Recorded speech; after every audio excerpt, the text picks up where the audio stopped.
Pero bueno, entonces en Ecuador solemos tener esta costumbre o de hacer constituciones, pero tampoco hemos dejado de tener esta actividad que tal vez en el derecho comparado sea muy extraño de hacer volver a regir constituciones derogadas. Ahora, ¿podemos hacerlo ahora? Eh, ¿Podríamos nosotros ser convocados a una consulta popular en la que nos pregunten si retorna a la vigencia de la Constitución de 1998? Mire, la Corte Constitucional, y en esto coincido, ha sido bastante clara al establecer que cualquier intento de realizar una consulta popular, sea refrendataria o sea plebiscitaria, que tenga por objeto realizar cualquier forma de alteración constitucional, tiene que hacérselo a través del procedimiento del artículo 444 de la Constitución. Esto es, que el presidente de la República, que dos terceras partes de la Asamblea Nacional o que los ciudadanos con un número de firmantes que equivalgan al 12% del registro electoral convoquen al pueblo para que éste se pronuncie en el sentido de seguir o no a una asamblea constituyente. Más o menos el procedimiento que seguimos para aprobar la actual Constitución 2008 en esas consultas populares del año 2007. Primero decidimos la convocatoria a la asamblea. Si es que en el referendo de convocatoria gana el sí, elegimos a los asambleístas según el estatuto que el proponente de la llamada a la Asamblea Constituyente ha propuesto. Elegida la constituyente, esta se conforma, elabora un proyecto de constitución. Por eso es que también uno podría poner en debate de si las asambleas constituyentes como la de Montecristi realmente ejercen poder constituyente cuando no tienes el poder de aprobar la constitución, sino simplemente de elaborar un proyecto de constitución y luego someter ese proyecto de constitución al soberano que no ha perdido el ejercicio directo del poder constituyente y que dirá que sí o que no. Alguien dirá, es muy común que la gente en Ecuador le diga sí a una nueva constitución, porque la gente tiene derecho a tener esperanza, y generalmente la demostramos aprobando constituciones, pero usted también puede ver casos que, si bien no son la regla general, confirman que muchas veces el ciudadano no se deja engañar por cantos de sirena, y peor aún cuando efectivamente los proyectos de constitución se debaten, como ocurrió en el caso chileno, donde el 82% de la ciudadanía estuvo de acuerdo con convocar una convención constituyente, pero el 62% de esa misma ciudadanía rechazó el proyecto de nueva constitución. Nosotros, en cambio, en el año 2007, con una amplia mayoría se convocó a la constituyente y con esa misma amplia mayoría, tal vez un poco menos, se aprobó el proyecto de constitución del cual hoy día estamos denostando. Ahora, cierto también es que en el año 2008 yo fui de los pocos, porque no fuimos muchos, una mayoría bastante poco relevante, dijimos que no estábamos de acuerdo con la nueva constitución. Ahora, ¿eso quiere decir que quienes dijimos que no estábamos de acuerdo con la constitución 2008 votaríamos alegremente por volver a la constitución 98? Eso también es una cosa que está muy lejos de ser. Cuando a uno le ofrecen una nueva constitución, lo primero que uno intenta revisar es que la nueva constitución sea mejor o que el proyecto de nueva constitución sea mejor que la constitución que está en vigencia. A mí me parecía que la constitución 2008 no era mejor que la constitución 98, lo que no quiere decir que a estas alturas del partido yo me atrevería a decir, sin más, que tenemos que volver a la constitución de 1998. Constitución de 1998 que tiene muchas coincidencias respecto de la constitución de 2008. Esa es otra cosa que pasa mucho en Ecuador. Nosotros, cuando aprobamos nuevas constituciones, solemos hacer las nuevas constituciones tan o mal o muy parecidas a la constitución precedente, muy parecida. Y eso pasa con la constitución 2008. La constitución 2008 no es que es tan distinta a la constitución de 1998, tal como la constitución de 1998 no es tan distinta a la constitución de 1978, 79 y así sucesivamente si vamos hacia atrás. A veces cuando incluso escribimos los libros de derecho constitucional podemos corroborar que las constituciones muchas veces cambian muy poco en la sustancia y nos quedamos mucho en el detalle. De este modo, cada vez que viene una asamblea constituyente, solemos recurrentemente debatir, entre comillas, los mismos temas. Si vamos a mantener el sistema presidencial o no. Y hemos discutido esta cosa 20 veces y 20 veces nos hemos quedado con el sistema presidencial. Que si el Congreso debe llamarse Congreso, Cámara o Asamblea, pero más allá de esos temas que son de carácter cosmético, cómo se llama tal o cual órgano, si la Corte Constitucional se tiene que llamar Corte Constitucional o Tribunal Constitucional o Tribunal de Garantías Constitucionales, si debemos o no tener vicepresidente, cuál es el periodo presidencial, si debe o no haber reelección, cuándo se adquieren los derechos de ciudadanía en los casos en que la Constitución distingue la nacionalidad de la ciudadanía con formas distintas de adquisición, etcétera. Son cosas que recurrentemente vamos discutiendo y que hacen que nuestras constituciones sean muy parecidas, aunque no iguales, ciertamente, aunque no iguales. Entonces, si nosotros tomamos la Constitución del 98 y la del 2008, seguimos estableciendo un sistema, tenemos una forma de Estado unitaria, no ha dejado de ser unitaria, nuestra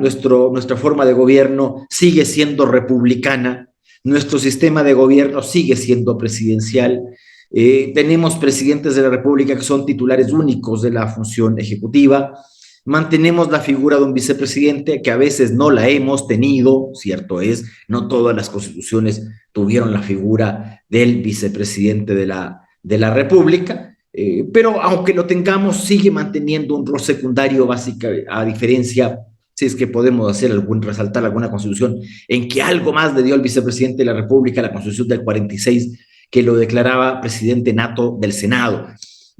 Siguiendo el esquema estadounidense. Discutimos nuevamente cuál es el periodo presidencial. Generalmente ha sido de 4 años. Lo mismo hace la Constitución 2008 respecto de la del 98, 78, con muy pocas excepciones. Tuvimos una que era 5 años, el texto original de la del 78 fue de 5 años, prontamente en la reforma del 83 volvimos a los 4 años. Tuvimos otra de las cuales era de 6 años, como ocurría con la Constitución de 1869, 6 años, o la Constitución de 1843, 8 años. Pero la regla general ha sido 8 años. El tema de las reelecciones, salvo la Constitución del 78 que prohibía la reelección, las demás establecían reelecciones condicionadas como la del 98 o limitadas como la de 2008. En el tema requisitos, generalmente los mismos requisitos de ecuatoriano por nacimiento, gozar de derechos políticos y tener al menos 35 años de edad. Los 35 años han sido la edad clásica en el Ecuador para ser presidente de la República, salvo una que otra que la rebajó a 30 años, incluyendo la fallida enmienda constitucional del 2015. Que la Constitución del 98 denomina a la Asamblea Congreso Nacional no es una gran variante. El sistema era de asambleístas provinciales y si usted se fija, los asambleístas provinciales se elegían del mismo modo en la Constitución del 98 que la del 2008. 2 por cada provincia, 1 más cada 200.000 habitantes o fracción que supere los 150.000, aunque ciertamente la Constitución de 2008 agrega a los asambleístas por el exterior y a los asambleístas elegidos por circunscripción nacional, volviendo en esto al sistema que teníamos hasta la reforma de 1996. Recordemos que de hecho la Constitución 98 ya no establecía asambleístas elegidos, diputados elegidos en circunscripción nacional, pero en virtud de disposición transitoria se eligieron diputados nacionales ya cuando regía la Constitución de 1998. Las inhabilidades del antiguo 101 muy parecidas a las del actual artículo 113, tal vez la diferencia más severa es que con la Constitución del 98 quienes se encontraban procesados penalmente en etapa plenaria, como llamábamos, ¿se acuerda? La etapa plenaria, lo que ahora sería más o menos, si uno quiere comparar, más o menos lo que sería la etapa de juicio. Usted sabe que una persona que hoy día es procesada penalmente por cualquier clase de delito, sí puede ser candidato. Pero son cosas son cosas que uno diría de detalle porque usted las puede ir modificando. La Constitución 98, usted sabe, fue dejada sin efecto con la Constitución 2008, pero incluso con Constitución 2008 y todo, varias normas de la Constitución de 1998 se han ido recuperando vía ley, una cosa que también es muy curioso. Si quiere le pongo un par de ejemplos. Por ejemplo, revocatoria de mandato. Con la Constitución del 98, la revocatoria de mandato se hacía con dos causales alternativas: actos de corrupción o incumplimiento injustificado del plan de trabajo o el plan de gobierno. Mientras que la Constitución 2008 no establece causales, lo cual uno entendía hace que usted pueda libremente decidir cuándo revocar el mandato. Pero como algunos de ustedes recordarán, con la Constitución de 1900, pero con la Ley de Participación Ciudadana, se retomaron las causales para revocar el mandato. Es decir, se eliminaron las causales para revocar el mandato en la Constitución, pero se recuperan las causales en la ley. Es una cuestión que llama mucho la atención, más cuando esa Ley de Participación Ciudadana fue aprobada por el famoso Congresillo. ¿Ya? Es decir, este cuerpo conformado por la mitad de los asambleístas constituyentes, una cosa muy curiosa. Otro poco, por ejemplo, si usted ve, para ser asambleísta provincial, la Constitución ya no requiere, a diferencia de la Constitución 98, que usted haya nacido o resida en la provincia en la cual usted va a ser candidato. La Constitución 98 expresamente establecía que para ser candidato a diputado provincial usted tenía que ser oriundo de la provincia, es decir, haber nacido en ella, o haber residido ininterrumpidamente por más de 2 años. Esos requisitos que ya no están en la Constitución 2008 y que a uno le hacían pensar que estábamos yendo a un sistema que no es novedoso. Por ejemplo, en Chile. En Chile usted puede ser candidato a senador o candidato a diputado por el lugar que usted le plazca, sin que ni siquiera usted haya pisado esa localidad. Cosa de usted ser candidato por donde usted quiera y cosa de la gente de esa localidad votar o no por usted. Entonces algunos decíamos, bueno, estamos yendo a un sistema muy parecido, por ejemplo, el chileno. Pero en la ley electoral se recuperan esas condiciones de nacimiento o residencia alternativamente. Uno no sabe para qué en el Ecuador cambiamos de constituciones si el legislador al poco tiempo se la salta y te empieza a revivir la constitución anterior. O sea, si tanto te costaba la constitución del 98, era de que no la cambies, podríamos decir. Pero tal vez usted me corrija y me diga, sí, pero por ejemplo en la constitución del 98 la revocatoria de mandato era solo para alcaldes, prefectos y diputados. No estoy negando eso, solamente estoy diciendo que las causales que desaparecen de la Constitución 98 se recuperan en la ley electoral del 2009. También alguien podría decir, bueno, la Constitución de 2008, a diferencia de la Constitución de 1998, es más generosa a la hora de reconocer derechos. Sí y no. En números sí, por supuesto. Es decir, si tú pasas de la Constitución de 1998, que tenía 284 artículos, a una Constitución con 444 artículos, es decir, 160 artículos más, ciertamente es que has de encontrar algo más, pero muchos de esos 160 artículos son, en algunos casos, repeticiones. Usted verá que la Constitución del 2008, si tiene algo, es repeticiones. Por ejemplo, cuando usted elabora su acción extraordinaria de protección, se tiene que referir a 2 artículos constitucionales, al 94 y al 437. ¿Sí ha visto? Ya. Cuando usted se refiere a la acción por incumplimiento, bueno, se fija en el artículo 93 y también se fija en el artículo 436, número 5 de la Constitución. 2 veces lo mismo. Y así esto de 2 veces y hasta 3 veces es algo harto recurrente en la Constitución 2008. Pero más allá de esto, y además, usted podrá ver que hay en la Constitución del año 2008 artículos que antiguamente eran incisos, es decir, que en la Constitución del 98 estaba lo mismo en un solo artículo, pero que en la Constitución 2008 está en 2 o 3 artículos. También, entonces, por eso también se debe esta especie de inflación del articulado, ¿no? Ya no 284 artículos, sino 444 artículos. Pero sí es cierto, también hay mucho de esos 160 artículos extra que son nuevos derechos. Ahora, entonces alguien vería peligroso, por ejemplo, el retorno a la Constitución de 1998 en el sentido de que podría haber una reducción de derechos. Bueno, sí y no, ¿por qué?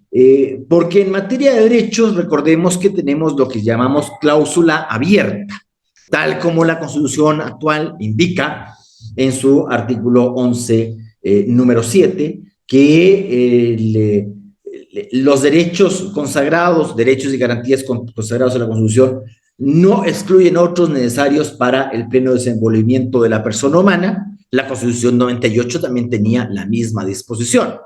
Lo que decía la Constitución 98 es que los derechos consagrados en la Constitución no excluían otros que sean necesarios para el pleno desenvolvimiento moral y material, agregaba estas 2 palabras, de la persona humana, y usted veía también varios fallos del ex Tribunal Constitucional en el que a través de la antigua acción de amparo se tutelaban derechos que no estaban expresamente recogidos ni en la Constitución ni en instrumentos internacionales de derechos humanos. Así es que ese temor podríamos decir que es un temor relativo. También hay que decir que esta Constitución, si bien te consagra derechos, por lo menos en su texto, ya veremos si son derechos que se cumplen realmente, porque eso es más bien una labor de los jueces y también una labor de la administración, más allá de lo que usted consagra o deja de consagrar en la Constitución, si es que la Constitución actual algunos derechos los consagra de mejor manera que la Constitución anterior. Por supuesto que hay derechos que se consagran de mejor manera en esta Constitución que en la anterior Constitución. Por ejemplo, en esta Constitución se consagra expresamente que las garantías del debido proceso lo son en todo proceso, no solo penal, ni siquiera solo en lo jurisdiccional, sino también en lo administrativo. Está muy bien. La Constitución anterior, en cambio, esas garantías o derechos del debido proceso que antiguamente se consagraban en una disposición unitaria, en el artículo 24, actualmente usted los encuentra en 2, las garantías del debido proceso en general en el artículo 76 y las garantías del debido proceso penal en particular en el artículo 77. Sí, en número parece que fueran más, parece nomás, pero ojo, que en eso también hay sus bemoles. Por ejemplo, solo a manera de ejemplo, en la Constitución de 1998, el derecho a tener abogado lo era en todos los procesos. En la actual Constitución dice que el derecho a tener un abogado lo es solo en proceso judicial. Y claro, usted me dirá, pero no me dice que la Constitución del año 98 se refería claramente al debido proceso en lo judicial. Sí, pero nuestro Tribunal Constitucional, y lo hizo incluso nuestro Tribunal Constitucional antes que la Corte Interamericana de Derechos Humanos en el caso de Baena y otros versus Panamá del año 2000, lo había dicho antes, ¿ya? En que indicaba que esas garantías del debido proceso del 24 también aplicaban al procedimiento administrativo. No es que nos quedábamos tampoco sueltos. Y hay otra clase de disposiciones, por ejemplo, el derecho a no autoincriminarse, este derecho a no declarar en contra de sí mismo en causas que le puedan originar responsabilidad penal. Con la Constitución del año 98 lo era en todo proceso judicial y por extensión en los administrativos. En cambio, en la Constitución 2008, entiendo yo que fue algún error, no está en el 76 la garantía, sino solo en el 77, lo cual hace entender de que esta garantía lo es solo en el proceso penal. Entonces uno podría decir, ¿qué ocurre con las preguntas incriminatorias en el procedimiento civil, por ejemplo? Claro. El que extiende la garantía, a la generalidad de procesos es el Código General de Procesos, el COGEP. Entonces hay cositas que se han tenido que ir corrigiendo vía ley. Entonces, si usted tiene un gran temor de que volviendo a la Constitución 98 habría un gran retroceso en materia de derechos, yo le diría que no, incluso no solo por la cláusula abierta, sino que porque habían derechos que estaban consagrados de manera mucho más amplia en la Constitución 98 que en la Constitución del año 2008. Usted recuerda ese gran debate que hubo hace unos 4 años sobre el matrimonio homosexual.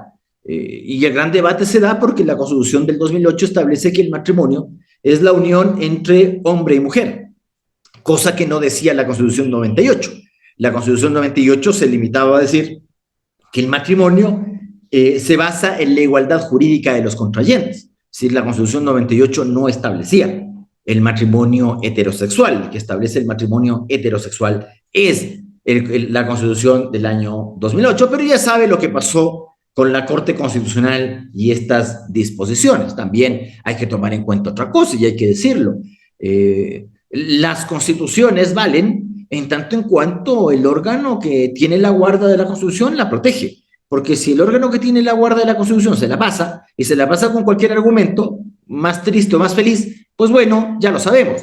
Entonces, ya hemos visto, por ejemplo, cómo en la Constitución del año 2008, el órgano que tenía a su cargo la guarda de la Constitución y que establecía que el matrimonio es entre hombre y mujer, dijo que no necesariamente tenía que ser entre hombre y mujer, diciendo de que una opinión consultiva de la Corte Interamericana ordenaba la existencia del matrimonio homosexual, olvidando, y a mi juicio olvidando intencionadamente, no creo que por ignorancia, de que esa opinión consultiva se basaba en la pregunta que hizo un Estado como Costa Rica, que no establece en su Constitución matrimonio heterosexual, sino que establece en su Constitución, igual que hacíamos nosotros con la Constitución del 98, de que el matrimonio se basa en la igualdad jurídica de los contrayentes. Entonces también hay que tomar en cuenta eso, es decir, dónde puedes aplicar y bajo qué premisas puedes hacer este tipo de cosas, cuando además en esa opinión consultiva, la Corte Interamericana lo que decía era que las naciones debían activar los procedimientos de reforma para establecer el matrimonio homosexual. Jamás dijeron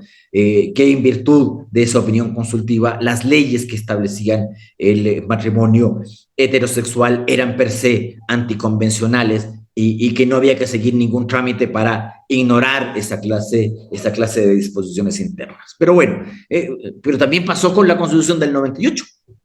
Y esta es otra cosa que usted tiene que considerar. Hoy día se debate mucho, a veces, sobre la permanencia o no del dólar como moneda nacional. ¿Sí? ¿Ha escuchado ese debate? Es más, curiosamente, la bancada de UNES, a través del entonces asambleísta Pavel Muñoz, el año pasado, a fines del año pasado, en noviembre, presentó un proyecto de enmienda constitucional modificando el artículo 303 de la Constitución para que se establezca en la Constitución de que la moneda de curso legal es el dólar de los Estados Unidos, modificar el 303. Porque usted sabe que el 303 lo que establece es que, como ocurre con la generalidad de constituciones iberoamericanas, es la ley la que establece cuál es la moneda de curso legal. ¿Por qué les digo esto? Porque recuerde que si tenemos tantos resquemores con que el sucre pueda volver a ser, o que el Estado pueda emitir una moneda nacional en reemplazo del dólar, y los ecuatorianos tenemos, yo diría que con sobradas razones, motivos por los cuales desconfiamos de los órganos emisores, un banco central emisor, porque estuvimos nosotros a puertas, no llegamos, pero estuvimos a puertas de caer en un proceso hiperinflacionario entre 1999 y 2000, y la solución que se encontró fue justamente el tema de dolarizar. Pero cuando se dolarizó sobrepasando absolutamente el artículo 264, no me acuerdo si era 262 o 264, me puedo equivocar, uno de los dos, de la Constitución, que establecía que la moneda nacional es el sucre y que solo corresponde al Banco Central establecer la emisión de moneda con poder liberatorio. Esa disposición del 98 fue hecha flecos con la Ley para la Transformación Económica de marzo del año 2000, en la cual se estableció definitivamente el esquema de dolarización. Entonces, tome en cuenta usted que las constituciones no son, y solamente le puse dos ejemplos al canto, independientemente de que estemos de acuerdo con la de la dolarización e independientemente de que estemos o no de acuerdo con el tema del matrimonio homosexual, que muchas veces las constituciones dicen cosas que los órganos encargados de hacerla cumplir no la hacen cumplir. Es decir, tal vez la sentencia del matrimonio homosexual es expedida en el año 2019 sea en esto bastante más habladora, es decir, con muchos considerandos para justificar o para explicarnos de por qué la Constitución nos dice que el matrimonio es heterosexual, pero la Corte dice que no debe ser así, como que ejerciera el poder constituyente, a diferencia de ese fallo del Tribunal Constitucional allá en el año 2000, en el año 2001, en el cual conestó la dolarización pese a una disposición constitucional expresa. Entonces, cuidado con esto de creérsela, ¿no? Bueno, alguien dirá, también tendríamos otras diferencias. Hoy día, por ejemplo, tenemos un auge delincuencial. ¿Qué haríamos respecto de los estados de excepción, o como llamaba la Constitución del 98, estado de emergencia? ¿Cuáles eran las diferencias? Pues si usted quiere volver a la Constitución del 98, ¿no? Y uno dirá, mira, en principio, más allá de la denominación estado de emergencia y estado de excepción, en ambos casos los dicta el presidente de la República sin solicitar ninguna autorización de ninguna especie a nadie, como ocurría, por ejemplo, con la Constitución del año 46, en que se tenía que solicitar autorización al Senado, peor aún, que con la Constitución del 67 era el Senado el que señalaba las atribuciones extraordinarias. Entonces, nosotros seguimos el esquema actual de estado de excepción o de emergencia de la Constitución del 78, muy similar. Las causales son muy parecidas. Hemos desagregado dos de la causal grave conmoción interna, la calamidad pública, es una desagregada y el conflicto armado interno es una desagregada de lo que antiguamente entendíamos incluido dentro de la causal grave conmoción interna, además del caso de agresión, guerra internacional, que ahora llamamos conflicto armado interno, y desastre natural, que antiguamente llamábamos catástrofe natural.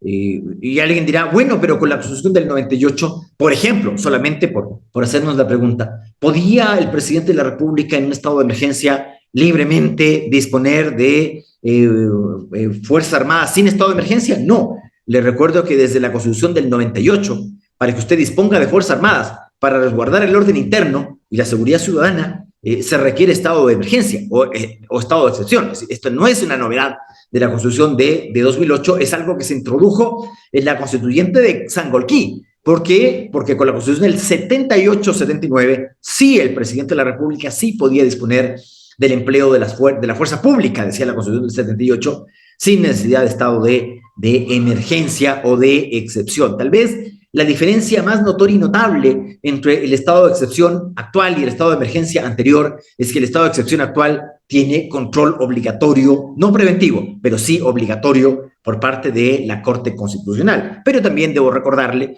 que con la anterior Constitución, cuando usted dictaba un estado de emergencia, el decreto también era impugnable a través de acción de inconstitucionalidad en el Tribunal Constitucional. Y usted me dirá, bueno, pero hay que hacer la demanda. Sí, pero también considero una cosa. El Tribunal Constitucional anterior demoraba muy poco en despachar las acciones, a diferencia de lo que ocurre con la Corte Constitucional, incluyendo la actual. Usted puede ver que los procesos constitucionales actuales se demoran en promedio 5 años. Una acción por incumplimiento, una acción de incumplimiento, una acción por incumplimiento, una acción extraordinaria de protección, una acción de inconstitucionalidad, aunque la acción de inconstitucionalidad, el desorden es brutal, se demoran su buen tiempo. Incluso usted tiene acciones de inconstitucionalidad resueltas luego de 11 años, 10 años, ya no sé para qué resuelves eso.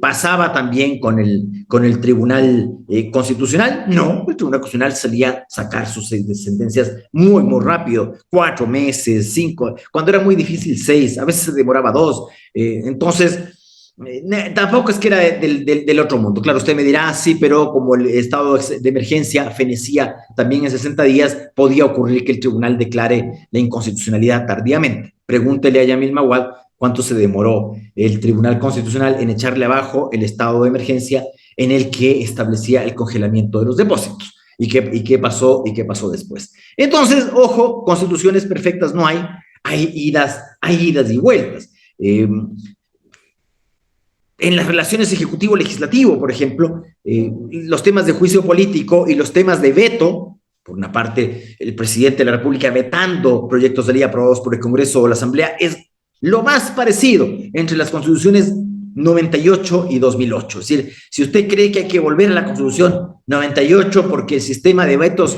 le da mucho poder al presidente de la República, déjeme decirle que eso no es algo de la Constitución 2008, es algo de la Constitución del 1998. Eso está ahí, ¿ya? Es decir, la que le daba poco poder al presidente de la República respecto de los vetos era la del 78, no la del 98. Entonces, volviendo a la Constitución anterior, usted no va a solucionar las cosas.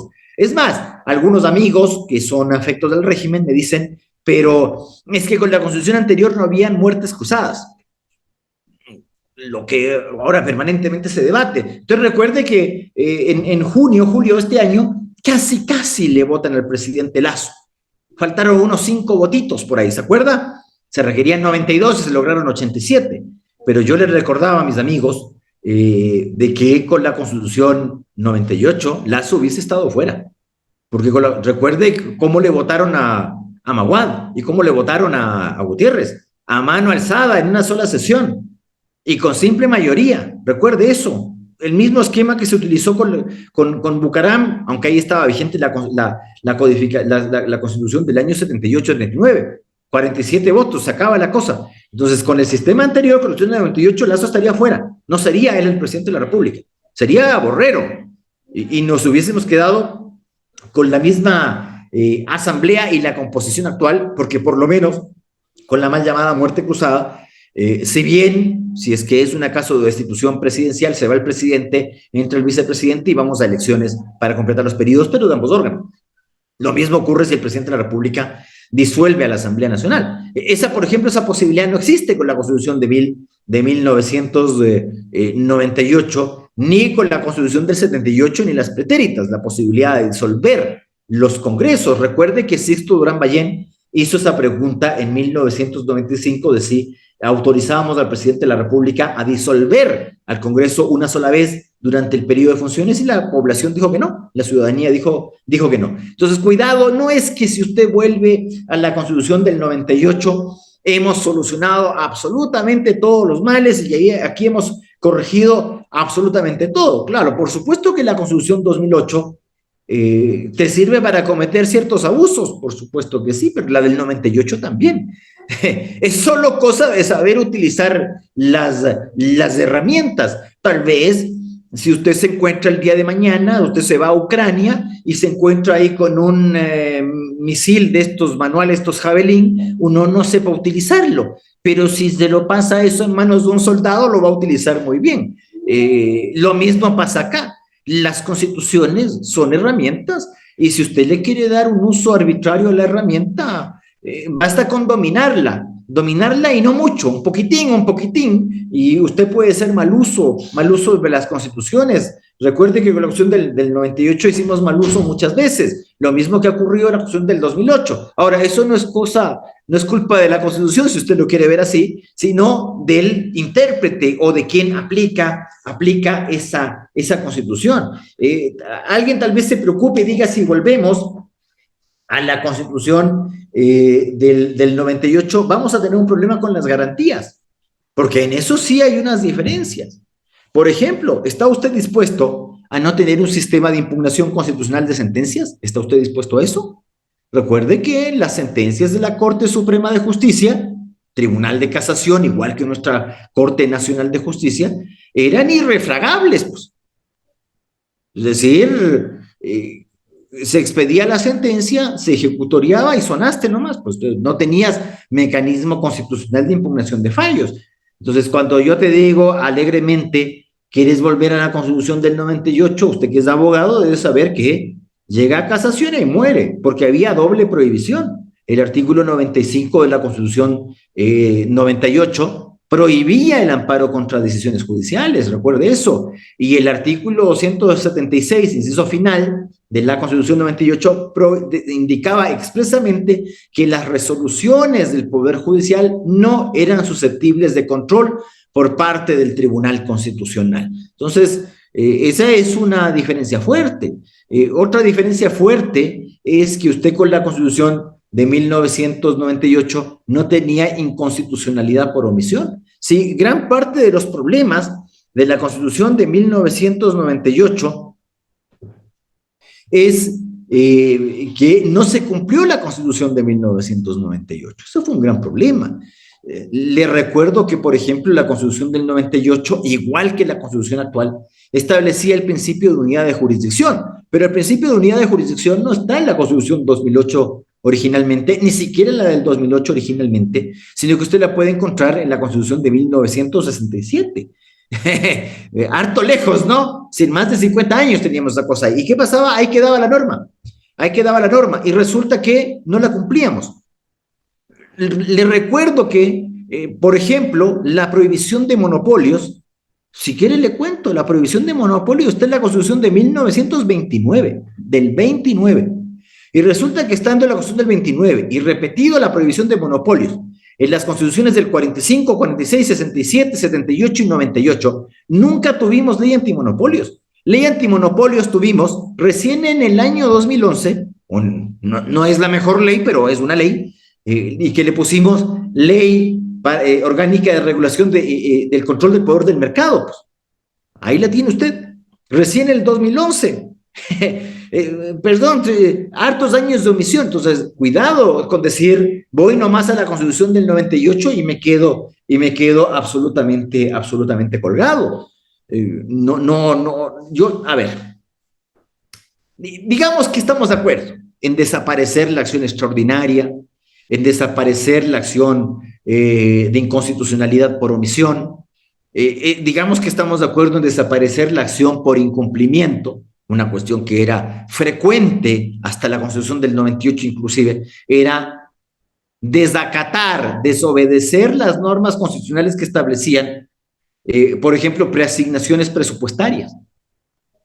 15% a la educación, perdón, 30% a la educación, 15% al régimen seccional y de ahí un montón. Pero esas eran las dos constitucionales. ¿Se cumplía? No, porque usted no tenía mecanismo para hacer cumplir nomás, pues, a diferencia de la Constitución del año 2008. Usted me dirá, pero con la Constitución del 2008 tampoco se cumple. Sí, pero ahí ya no es un problema de la Constitución, sino del órgano encargado de hacer cumplir esa Constitución. Cuidado, esto no es soplar y hacer botellas, no es que si volvemos a la Constitución del 98 todo se corrige. También es cierto otra cosa. La Constitución 2008, en mucho, no todo, en mucho, fue hecha para ejercer el nudo poder. El nudo poder. Usted veía a Correa, independientemente de que usted sea partidario de Correa o opositor de Correa, porque además en el Ecuador nosotros somos poco ideológicos, somos más caudillistas, es parte nuestra. Aquí hablamos de correístas, de lacistas, de morenistas. Yo por mi parte soy derechista, por si acaso, no soy ista de ningún nadie, yo soy de derecha. Por eso es que uno critica, no está de acuerdo con las cosas, independientemente de cómo se llame el presidente de la República o el funcionario X, Y o Z. Pero volviendo al tema, digamos que volvemos a la Constitución 98. Cuidado, porque no tienes disposiciones transitorias para el retorno en la Constitución. Le recuerdo que las transitorias que se establecían en la Constitución de 1998 era para transitar del esquema de la cuarta codificación constitucional del 97 y la Constitución del 78-79 hacia la nueva Constitución del 98. No tienes transitorias que prevean un cambio que vaya desde la Constitución 2008 a la del 98. Me explico. Por ejemplo, Corte Constitucional. Claro, los miembros son los mismos, 9. Los requisitos similares. Con la Constitución del 98, los mismos requisitos que para ser magistrado de la Corte Suprema, pero le recuerdo, y lo mismo se dice ahora, los mismos requisitos que para ser miembro de la Corte Nacional son similares, pero tomemos en cuenta varias cosas. Primero, la Constitución 98 exigía nacionalidad de origen para los cargos más importantes. Es decir, usted para ser presidente de la República se requería ser ecuatoriano por nacimiento igual que ahora. Es decir, un ecuatoriano por naturalización no. Pero también ocurría para ser magistrado de la Corte Suprema y del Tribunal Constitucional, usted tenía que ser ecuatoriano por nacimiento. Así es que si usted es naturalizado no podía acceder a la magistratura. Diferencia. Pero alguien dirá, bueno, pero todos los actuales no conozco, yo, sí, tal vez usted coincida conmigo, tal vez nos equivoquemos, pero hasta donde yo sé, no tenemos ningún naturalizado como miembro de la Corte Constitucional, ni de la Corte Constitucional Cervecera, ni de la del 2019, ni la renovación actual. Son todos ecuatorianos de origen, hasta donde sabemos. Eh, pero ahí ya comienzan las diferencias de título. La Constitución anterior exigía ser doctor en jurisprudencia o doctor en Derecho. Eso es algo que no exige la Constitución actual. ¿Todos los miembros de la Corte Constitucional son doctores en Derecho o doctores en Jurisprudencia? Puede que sí, no lo tengo presente. Creo que sí, pero le insisto, no lo tengo presente. No todos. Bueno, ahí tenemos ya problemines. Años de edad. La Constitución anterior exigía 45 años. Y si tú no tienes 45 años, puedes tentar el cargo. Problema. El ejercicio de la profesión no era 10 años, era 15. El ejercicio de la profesión, la docencia o la judicatura no era de 10 años, era de 15. Es problemático entonces. Pero no solo eso, sino ¿qué hago si yo solo vuelvo a la Constitución del 98? ¿Qué hago con las acciones que están en curso? Le recuerdo que el ex Tribunal Constitucional no solamente que no podía conocer demandas contra decisiones judiciales, ¿qué me hago con las acciones extraordinarias en curso? No sé. Sino que no podía resolver inconstitucionalidades por omisión. ¿Qué hago con las inconstitucionalidades por omisión o las acciones por incumplimiento en curso? No hay ninguna transitoria, naturalmente, para eso. Pero si quieres, sigamos. Le recuerdo que el antiguo amparo tenía más requisitos que la acción de protección, pero además, el antiguo amparo tenía doble instancia en Tribunal Constitucional, es decir, eran jueces de primera instancia, jueces de lo civil, o tribunales de instancia, decía la Constitución, es decir, excluía a los demás. Jueces del trabajo, ellos no eran competentes. Jueces de la niñez y adolescencia, ellos no eran competentes. ¿Ya? Y en feriados o fuera de horario, tribunales y jueces penales, así era. Pero la segunda instancia no era en corte superior o provincial, como llamamos ahora, sino en tribunal constitucional. ¿Qué hago? ¿Cómo hago ese tránsito? Entonces, lo que te quiero decir es, tienes un problema de falta de transitorios. Usted me puede dar 10.000 ideas, sí, por supuesto que me puede dar 10.000 ideas, yo también las tengo, pero deberían estar plasmadas en transitorias que no están incluidas en la Constitución 98. Pero hay un problema que es mayor a ese. ¿Qué hago con las leyes de desarrollo? Yo le recuerdo a usted que en gran parte la Constitución del 98 fracasó porque como no había acción de inconstitucionalidad por omisión, muchas de sus disposiciones se quedaron en la letra de la Constitución y no se cumplieron. Por ejemplo, se hablaba de la unidad de jurisdicción y usted tenía una transitoria, no me acuerdo si era la 24 o la 22, creo que era la 22ª transitoria, que daba un plazo creo que de 180 días o una cosa así, para aprobar la ley que estableciera la unidad de jurisdicción. Y nunca se aprobó esa ley. Y por eso que usted tenía el tema de cómo es, los tribunales de menores no dependían de la función judicial, por ejemplo. Es más, si usted toma estrictamente el tema, por ejemplo, en materia de justicia militar y justicia policial, la justicia militar y policial no era de la función judicial. Pero vea que en eso yo tengo una discrepancia. La Constitución del año 2008 establece que debe haber justicia militar y justicia policial. ¿Hay? No. Lo único que tiene son unas salas que tienen un nombre que es un chorizo, por ejemplo, en la Corte Nacional de Justicia, donde usted debería tener una sala penal militar y penal policial. Y resulta que la sala penal es sala penal policial, sala penal militar, tránsito, adolescentes infractores, todo junto. Es más, la Constitución establece que en materia de adolescentes infractores deben haber jueces especiales en todos los niveles. Y resulta que a nivel de Corte Nacional no los tiene. Y a nivel de cortes provinciales tampoco los tiene. Entonces, claro, la Constitución dice cosas que tú no cumples. Cosas que pasan. Es cierto, con la Constitución del año 2008 se establece claramente que los delitos comunes cometidos por militares y policías deben ser juzgados por jueces comunes, pero no decía otra cosa la Constitución 98, por si acaso. La Constitución 98 lo que establecía era el tema del delito de función que debía ser juzgado por la justicia militar y la justicia policial. Justicia militar y justicia policial que tenía que ingresar a la función judicial como tribunales especiales de materia penal policial y penal militar de la función judicial. Pero lo mismo que te dice la Constitución actual y que no lo cumples. O sea, antes no lo cumplías porque no se aprobó la Ley de Unidad de Jurisdicción y teníamos jueces militares nombrados por el Ministerio de Defensa y jueces policiales nombrados por el Ministro del Interior. Así era la cosa. Es decir, no eran parte de la función judicial. En materia de control constitucional y garantías jurisdiccionales, como llamamos ahora, teníamos una ley, la ley del control constitucional, pero no era una ley aprobada con la Constitución 98, por si acaso. La ley del control constitucional era la ley del 97, Entonces, nunca dictaste una ley del control constitucional cuyas disposiciones fueran acorde a la Constitución del 98. Así es que, si le quiere echar también culpas a la Constitución 98, parte de las culpas de la Constitución 98 era no haber establecido un sistema en virtud del cual las leyes de desarrollo de la Constitución 98 se dictaran. Pero vayamos al lado contrario. Hoy día usted tiene muchas leyes que fueron aprobadas, alguien dirá por el correísmo, sí, pero ha tenido bastante tiempo para seguir corrigiendo eso. Y que cómo acoplamos estas nuevas leyes, llamémosles nuevas por haber sido aprobadas luego de la Constitución 2008, ¿cómo acoplo estas leyes a la Constitución 98? Salvo que usted quiera hacer un terremoto jurídico en el que me diga que la Constitución 2008 queda sin efecto y toda la legislación de desarrollo. Yo no tengo problema, será cosa de que yo busque mis apuntes y me acuerde cómo era con la Constitución anterior. Pero no sé cómo harán los abogados que han estudiado todos estos años con la Constitución del año 2008 y las leyes sucesivas.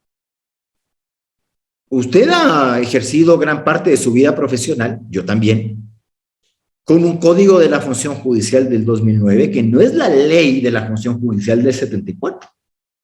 Usted ha trabajado con una ley de garantías jurisdiccionales del 2009, que no es la ley del control constitucional del 97. Usted ha trabajado con un código general de procesos, un COGEP, que no es el Código de Procedimiento Civil.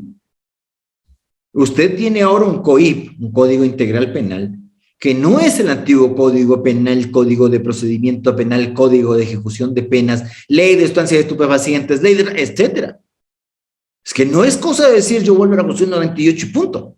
¿Y el resto? Porque vas a tener todas estas normas, el Código Monetario y Financiero y sus 3 libros, el nuevo Código de la Niñez y la Adolescencia, el nuevo Código de Comercio, todo esto. ¿Cómo lo acoplas con una Constitución que ni siquiera es nueva, sino que es anterior? Vea, sabemos de que el Poder Constituyente no tiene restricciones de derecho positivo, pero cuando usted elabora una nueva Constitución, trata de que la nueva Constitución no le haga tabla rasa al ordenamiento jurídico. Pero si usted me vuelve a poner vigente la Constitución 98, evidentemente me está haciendo tabla rasa del ordenamiento jurídico porque van a caer en inconstitucionalidad todas estas leyes que se dictaron luego del 2008, algunas muy, muy malas. A ver, en resumen, lo que yo le quiero decir es que el vago trabaja el doble, pues, ¿se ha visto eso? El vago trabaja el doble.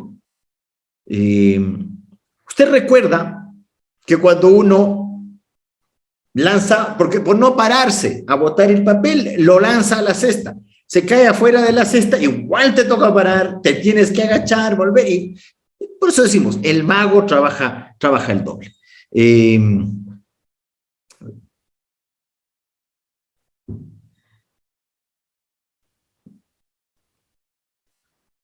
Entonces,